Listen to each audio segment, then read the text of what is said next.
Pastor Mark Biltz here from Shaddai Ministries. Thank you again so much for watching, and make sure to subscribe and share. Also, please like this video, and we would love to hear your comments. Thanks again for watching. Bye-bye. So let's look at Leviticus 26:5. The next thing he says, there will be bread in full measure. But that's my problem. I eat too much bread. It says, and you will be living in your land, how? Safely. I will give peace in the land. Here's a picture of some boats or little, I don't know what you want to call them, but on the Sea of Galilee that I took when we were in Israel.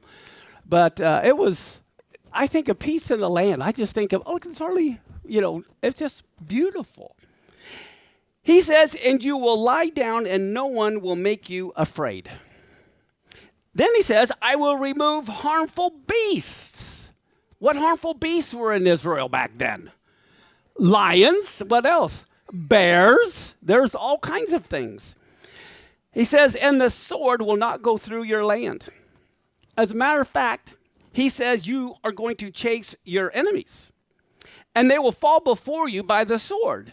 Now look at this. 5 of you will chase 100. That means 1 of you will chase how many? 20. So 1 of you will be chasing 20 people. 5 of you will be chasing 100 people. But then look, 100 of you will chase 10,000, and your enemies will fall before you by the sword. Okay, now wait a minute. First he says, 1 of you will be chasing 20.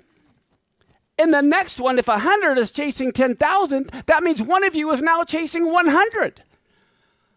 What makes the difference between you being able to chase 20 people versus you being able to chase 100 people? Unity. Unity. How do you want to, do you guys want to have an impact for God in this world? Would you like to increase your impact? Then you've got to increase the unity.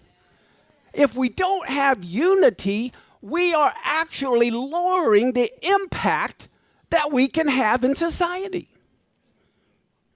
Look at that. You can chase 20 or you can chase 100. It all depends on how much unity you want to have with the rest.